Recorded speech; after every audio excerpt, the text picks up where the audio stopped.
여호와의 계가 들어가는 곳곳에 재앙이 임하기 시작합니다.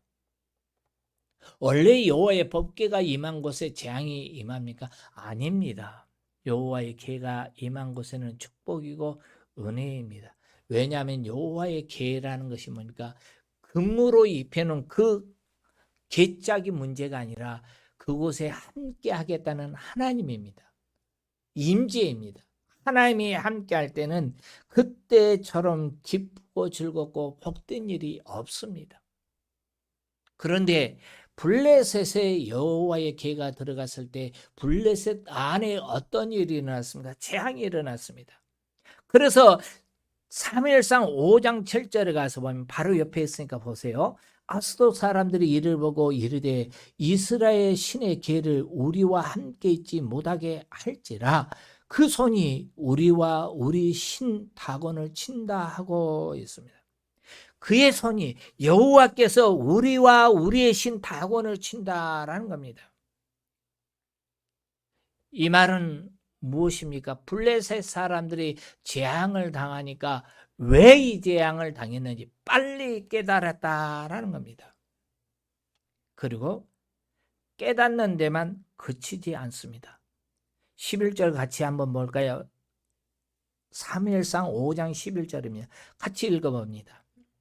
이에 사람을 보내어 블레셋 모든 방백을 모으고 이르되 이스라엘 신의 계를 보내어 그 있던 곳으로 돌아가게 하고 우리와 우리 백성이 죽임 당함을 면하게 하자 하니 이는 온 성읍이 사망의 환난을 당함이라. 거기서 하나님의 손이 엄중하심으로. 다시 기억해 보십시오. 사람들, 블레셋 사람들이 한 마음으로 마음을 같이 해서 외친 게 뭡니까? 이스라엘의 신 여호와의 계를 그 있던 곳으로 본초로 다시 돌려보내자라는 겁니다. 그 본초로 다시 돌려보내자라는 겁니다. 정확히 깨닫습니다. 그리고 정확히 깨닫는 것을 실천에 옮깁니다. 오늘 2절에도 보세요. 본문 2절에서 블레셋 사람이 제사장들과 복수자를 불러서 이르되 우리가 여호와의 계를 어떻게 할까? 그것을 어떻게 그 있던 곳으로 보낼지 우리에게 가르치라 했어요. 그들은 7달 동안 여호와의 계가 함께 있었습니다. 7달 동안이라는 것은 시간이 갈수록 그들이 무감각해졌단 말이 아닙니다. 시간이 가면 갈수록 더욱더 다급해집니다. 빨리 돌려보내야겠다라고 합니다. 서두른 겁니다. 깨닫는 것에 그치지 않고 실천에 옮깁니다. 근데 우리 성도들은 어떻습니까? 말씀을 통해서 깨달음이 생깁니다. 말씀을 들을 때 그 말씀이 우리에게 깨닫게 해줍니다. 돌이켜줍니다. 그때 우리는 어떠합니까? 엠마오로 내려가는 두 사람이 걸어가던 중에 예수님을 만났고 예수님의 음성을 들었고 예수님의 가르쳐줌을 들었습니다. 근데 예수님이 가르쳐줌을 듣고 그들이 엠마오로 내려가서 그곳에만 유하였습니까? 깨닫고 나서 주께서 하신 것을 알고 그 밤에 속히 일어나 달려 올라갔습니다. 성도가 누가 성도일까요? 믿음의 사람, 어떤 믿음이 살아있는 믿음일까요? 믿음은 행하는 사람이 믿음의 사람이고 깨닫는 것을 실천에 옮긴 사람이 살아있는 믿음을 소유한 자입니다. 사랑하는 귀한 성도 여러분, 우리는 어떠합니까? 우리는 말씀을 듣고서 어떻게 행하십니까? 여기 2절에서 다시 보십시오. 블레셋 사람들은 그들의 제사장, 그들의 복술자에게 우리가 어떻게 이것을 돌려보내는지 가르쳐달라는 겁니다. 이 말은요, 여호와의 계를 적당히 돌려보내겠다는 것이 아니에요. 그들에게 있는 전문가들입니다. 그리고 그들에게 있는 그 전문가들의 조언을 듣고서 돌려보내겠다라는 겁니다. 로마서 3일상 5장 11절에서 우리가 돌려보내겠다 결정하고 그걸로 끝나는 것이 아닙니다. 지속적으로 돌려보내려고 행동에 옮긴 것을 볼 수 있습니다. 우리가 신앙생활을 하면서 그렇습니다. 때로는 우리가 기도해야겠다는 마음이 생길 때 있습니다. 내가 이제는 나의 신앙을 조금 더 하나님과 가까이 해야겠다라고 마음을 먹을 때가 있습니다. 또 말씀을 들을 때, 야, 너 좀 기도해야지, 너 좀 성경 좀 읽어야지, 너 좀 하나님을 찾아야지, 너 신앙생활 좀 지금처럼 말고 조금 더 적극적으로 했으면 좋겠다. 그런 가르침과 깨달음이 생깁니다. 그때 우리는 어떻습니까? 깨닫는 것으로 그쳐버립니까? 아니면 그것을 실천에 옮기고 계십니까? 이렇게 해서는 안 되겠다는 마음을 갖습니까? 행동에 옮기십니까? 신앙이란 게 뭡니까? 신앙은 언제나 하나님을 가까이 하는 것이 참된 신앙입니다. 시간의 지남에 따라서 차츰 식어지는 것이 아니라 시간 지남에 따라서 이 블레셋 방백들은 블레셋 사람들은 정말 적극적으로 행한 것처럼 우리는 적극적으로 가야겠다는 마음을 가져야 합니다. 블레셋 제사장들의 복술자들이 백성들에게 이야기한 게 뭡니까? 3절에 가서 보니까 그들이 이르되 이스라엘 신의 기회를 보내거든 거저 보내지 말고 그에게 속건제를 드려야 할지니라. 그리하면 병도 낫고 그의 손을 너희에게서 옮기지 아니하는 이유도 알리라 하니.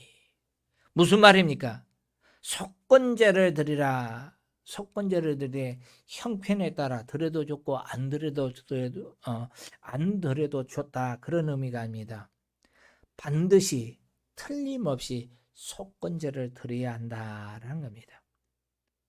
그리고 오늘 6장 6절을 한번 같이 읽어볼까요? 6장 6절 같이 있습니다. 애굽인가 같이 어찌하여 너희가 너희 마음을 완악하게 하겠느냐? 그가 그들 중에서 재앙을 내린 후에 그들이 백성을 가게 함으로 백성이 떠나지 아니하였느냐? 이 말씀은 무엇입니까? 이스라엘 백성들을 향해서 행했던 하나님의 역사, 애굽인을 치고 애굽인이 그들이 보내지 않았던 그들이 재앙을 당하니까 10가지 재앙을 당하니까 그 후에야 항복하고 보냈던 것처럼 너희가 더 큰 재앙을 당하겠느냐? 더 큰 재앙을 당하고 시련을 당하고 고난을 당한 후에야 항복할래? 아니, 그들을 애굽인의 역사를 교훈 삼자라는 겁니다. 애굽인의 멸망을 교훈 삼아 어서 속히 벗기를 보내라는 겁니다. 역사적으로 시간적으로 보면요. 지금 오늘 본문에서 3일상 6장과 출애굽기에 나오는 이스라엘 백성들을 보낼 때 12재앙가, 10재앙가는 시간상으로 약 500년 후입니다. 과거입니다. 과거에 있었던 일입니다. 우리는 때로는 자녀들에게 역사를 가르칩니다. 왜냐하면 역사를 알지 못하면 오늘 나를 알지 못하기 때문입니다. 여기 블레셋 사람들은 과거의 이스라엘 역사하고 애굽의 역사입니다. 그런데도 그 역사를 기억하고 언제까지 머뭇거릴래? 빨리 돌려보내자는 겁니다. 그들은 역사를 통해서 봤습니다. 알고 있습니다. 그리고 빨리 돌려보내자는 겁니다. 존귀한 성실교회 믿음의 성도들이여, 3일상 6장에서 이방인 블레셋 사람을 통해서 우리는 4가지를 배울 수 있습니다. 첫째는 5장 7절에서 보니까 재앙의 원인을 빨리 깨닫는 겁니다. 그리고 5장 11절에서 깨닫는 것으로 그친 것이 아니라 그것을 행동에 옮깁니다. 셋째는 막연하게 행동에 옮긴 게 아니라 효과적으로 어떻게 옮길 수 있는지 그들에게 그 있는 전문가들, 그들을 통해서 확인하고 보낸 겁니다. 그 방법대로. 근데 다윗이 법궤를 옮기려고 할 때 보세요. 처음 법궤를 옮기려고 할 때 어땠습니까? 여기 블레셋 사람이 했던 방법처럼 수레에 싣고 옮기려고 해요. 그러다가 법궤가 소가 띠으로 이게 떨어질 것 같다 잡다가 웃사가 죽어요. 그래서 여호와께서 옮김을 기뻐하지 않는가 보다 하고 다른 곳에 보내버립니다. 그런데 그가 나중에 깨닫는 게 뭡니까? 하나님의 계가 어떻게 옮겨져야 하는지를 깨닫고 그 방법대로 하는 겁니다. 전문가들의 가르침을 따라 합니다. 구체적인 방법. 우리가 왜 설교 말씀을 듣습니까? 왜 여러분이 세워져 있고 여러분 앞에 서 있는 윤 목사를 통해서 설교를 듣습니까? 제가 잘난 것도 없고 많이 하는 것도 없습니다. 그렇지만 저는 여러분보다 조금 더 성경에 대해서 조금 더 알고 있고요. 어떤 면에서 보면 조금 더 가르침을 받고 있고요. 조금 더 책을 가지고 좀 더 연구하고 있을 뿐이죠. 그래서 여러분에게 전하는 거예요. 전문가입니다. 그럼 전문가의 가르침을 들으면 뭡니까?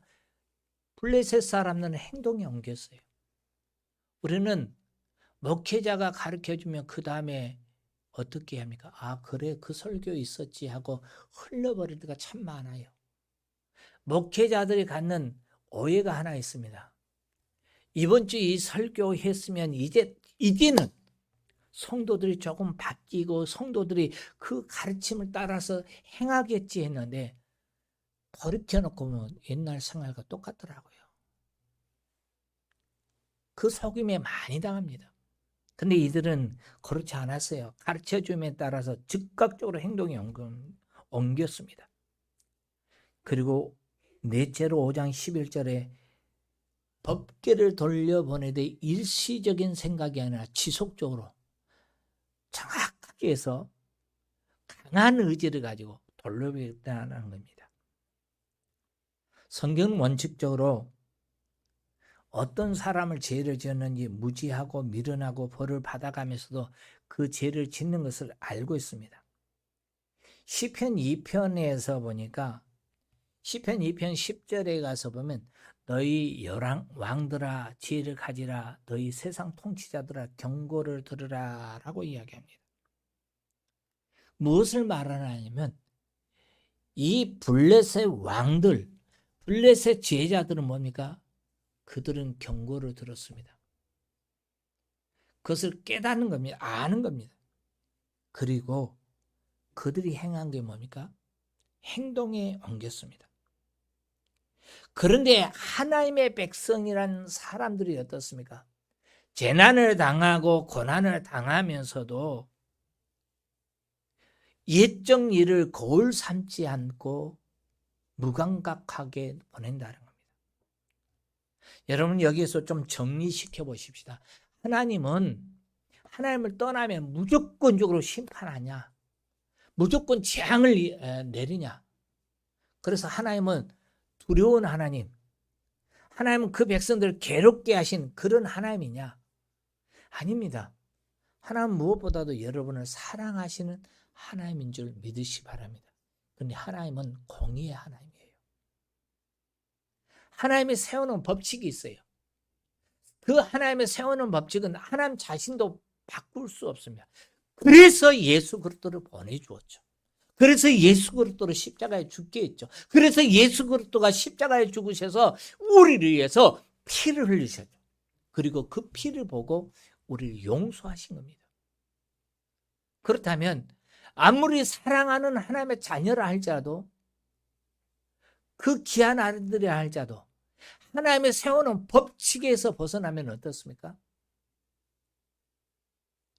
정해진 법칙대로 당하게 됐습니다. 예적에 어떤 분이 그런 저러하게 이야기하더라고요. 예수 믿고 믿음의 사람이 됐으니까 높은 데서 뛰어내리면 하나님이 붙들어 준다 했으니까 진짜 붙들어 주신 거 한번 시험 삼아 뛰어보고 싶대요. 참 무서운 생각입니다. 하나님을 시험한 거잖아요.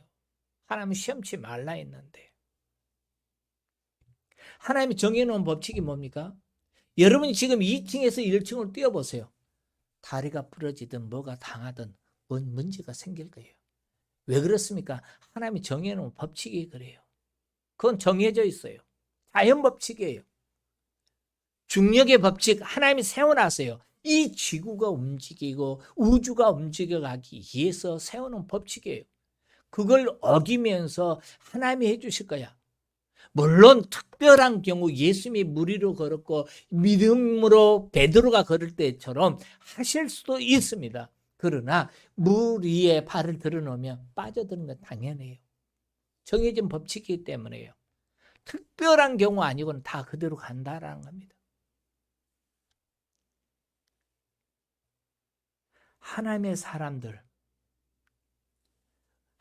사람은 깨닫는 것을 실천에 옮기는 사람이 되어야 합니다.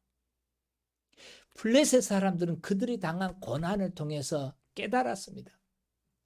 그들의 고통을 통해서 깨달았습니다. 그리고 행동에 옮겼습니다. 그런데 하나님의 사람이라고 하는 지체들은 어떻습니까? 믿음의 거장 아브라함과 함께 했던 롯은 어땠는가 한번 기억해 볼까요?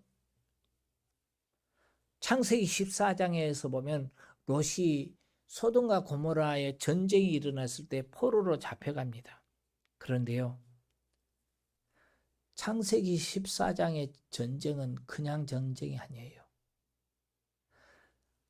하나님이 롯을 향해서 경고하고 있는 말씀이었어요. 하나님이 그 백성들 소돔과 고모라를 향해서 경고하고 있는 말씀이었어요. 롯이 소돔과 고모라 성을 택할 때 어땠습니까? 그곳이 사방에 물이 넉넉하고 에덴 동산 같아서 선택한 겁니다. 에덴 동산 같아서.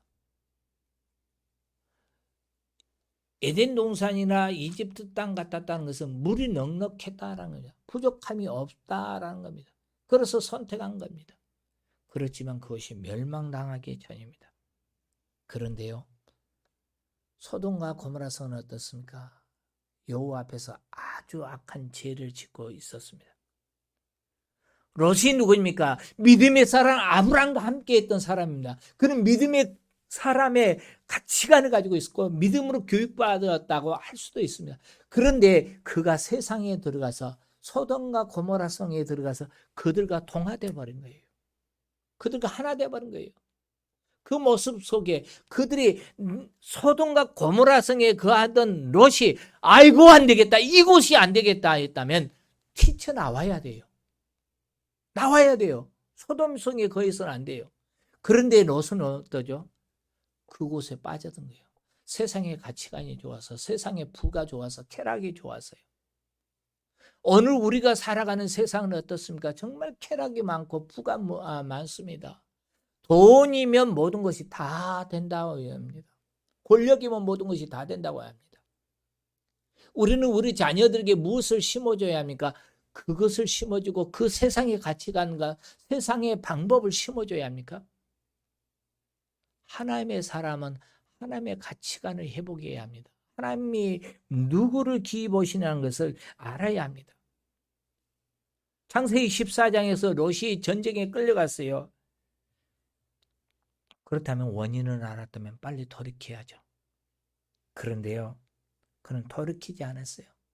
소돔과 고모라 성이 멸망할 때까지 그곳에 거합니다. 이사야서 42장 24절 25절에서는 이렇게 말합니다. 야곱을 약탈한 자에게 넘겨주고 이스라엘을 노략자에게 내어준 자가 누구냐? 그것은 바로 여호와가 아니냐? 우리가 그분께 지를 지었다. 그분의 길을 따르지 않았고 그분의 가르침에 순종하지 않았다. 그러므로 그분이 불같이 노여워하시고 잔혹한 전쟁을 그들에게 쏟아부으셨다.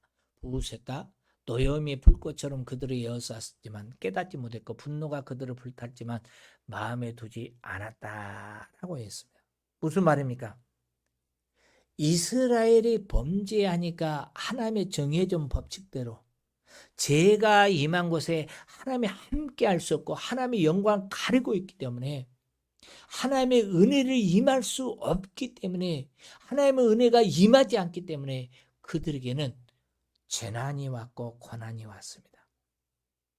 그런데도 그들은 깨닫지 못한다라는 겁니다.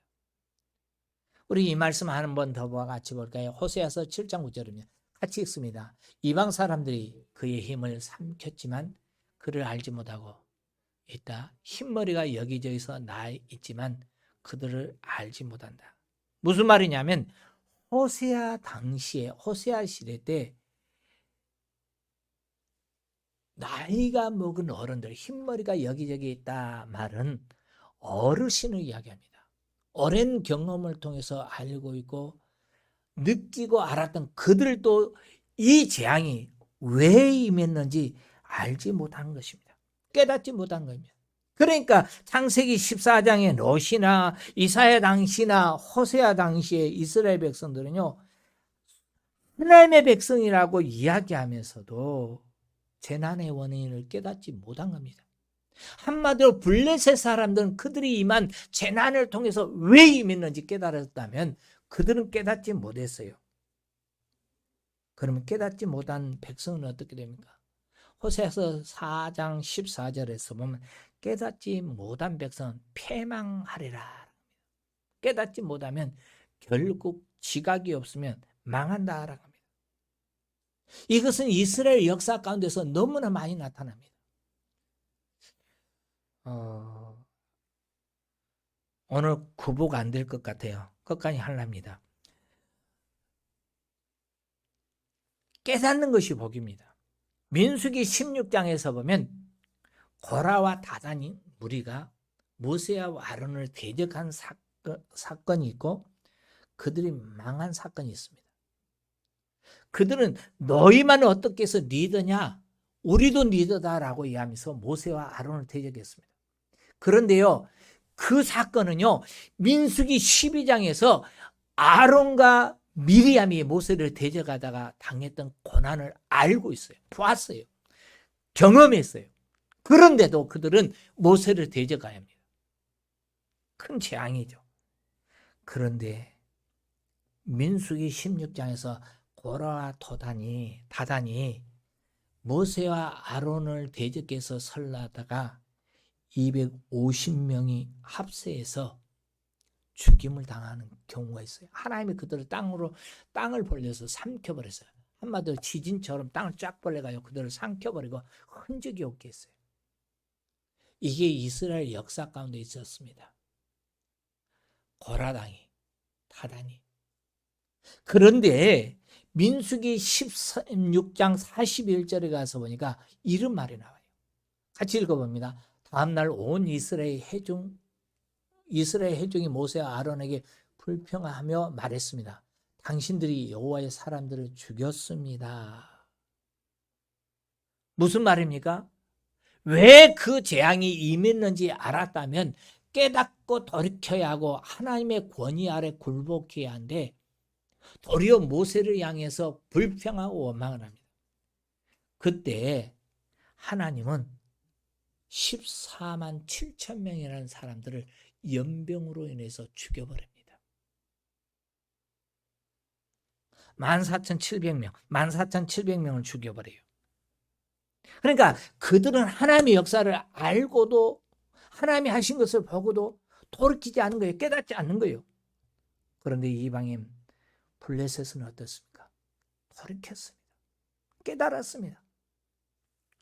성도는 깨닫는 자입니다. 깨닫는 성도가 복 있는 성도입니다. 블레셋, 그들은 유대 민족이 아닙니다. 하나님의 선민이 아닙니다.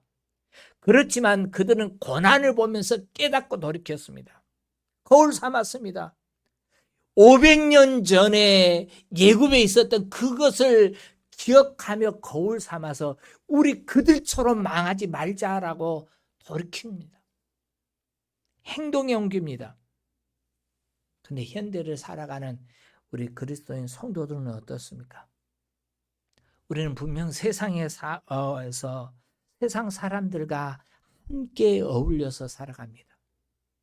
그렇지만 우리는 우리의 시민권이 하늘에 있다는 말씀처럼 우리는 세상의 가치관이 아니라 하나님 나라의 가치관을 가지고 하나님 나라를 바라보면서 성도의 가치관을 가지고 성도답게 우리가 추구하고 나아가고 바라야 할 것은 하나님의 영광을 구하면서 나가야 합니다.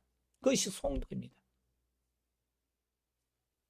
그런데 혹이라도 우리는 하나님이 어디가 있어 하고 세상의 사람들처럼 세상의 가치관처럼 세상에 사는 사람들의 모습처럼 살고 있지는 않습니까? 우리 자녀들에게 무엇을 심어주시기 원합니까? 정말 애타는 마음으로 이렇게 살아서는 안 되지, 네 신앙이 이렇게 살아서는 안 되지 하고 정말 그들을 향해서 깨우기를 힘쓰고 어떻게든지 믿음을 심게 해서 힘써 행하십니까? 아니면 부와 권력과 세상에서 지혜롭게 사는 것이 가장 유익해야라고 심고만 계십니까? 지난 주일날 세계적인 아픔이 임했습니다. 재난이 임했습니다. 터키에, 이날 터키란 이름이 있죠. 지금은 터키라고 했죠. 터키가 재난을 당했습니다. 지진을 겪었어요. 20세기, 21세기에 들어서 정말 손에 꼽는 큰 지진입니다. 엄청난 지진이에요. 여러분 그것을 보면서 무엇을 느끼십니까? 터키가 어떤 지역이냐면 소아시아 일곱 교회가 있었던 지역입니다. 지금 이즈미르에는 옛적에 예배소 교회가 있었던 지역이에요. 빌립보 교회가 있었고요. 투라데아 교회가 있었고요. 그렇던 믿음의 선조들이 있었던 신앙이에요.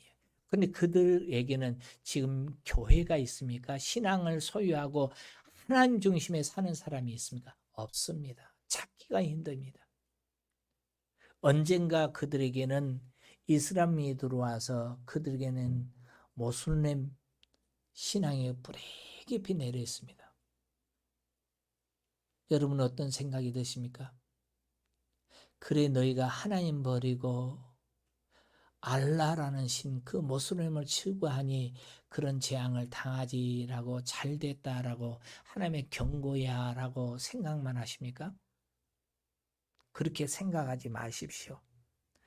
2019년 인도양 연안에 쓰나미가 일어났을 때 우리나라의 어떤 유명한 목사님, 큰 교회 목사님이 그것을 보면서 이렇게 설교했어요. 그 사람들이 죄가 많았고 그곳에 놀러 갔던 사람들이 그 놀러 간 죄 때문에 그들이 그렇게 쓰나미로 인해서 죽었다라고 이야기했습니다. 그래야 국민적으로 큰 지탄을 받았어요. 그건 성경의 올바른 가르침이 아니에요. 성경에는 우리에게 이렇게 경고하고 있어요. 누가복음 13장 4절에서 5절에서 실로암 망대가 무너져서 실로암 탑이 무너져서 18명이 죽였는데 그들이 예루살렘 사람들보다 죄가 더 많다고 생각하느냐? 그렇지 않다는 겁니다. 너에게 말하였다. 너희도 회개하지 않으면 모두 멸망할 거야. 우리는 지금 자연 환경을 통해서 알아야 합니다. 자연 환경을 통해서 일어난 사건을 통해서 알아가야 합니다. 예수님의 가르침을 기억해 보십시오. 무화과 나무로부터 교훈을 받으라는 겁니다. 교훈을 받으라는 겁니다. 그 가지가 연해지고 잎이 돋기 시작하면 여름이 가까웠다는 겁니다. 그런데 너희는 이런 모든 일을 보면서 바로 인재가 문 앞에 가까이 왔음을 알지 못하느냐. 무슨 말입니까? 분명 지금은 많은 재난이 있고요. 많은 고난이 있어요. 어려움이 있어요. 시련이 있어요. 옛날보다 더 많은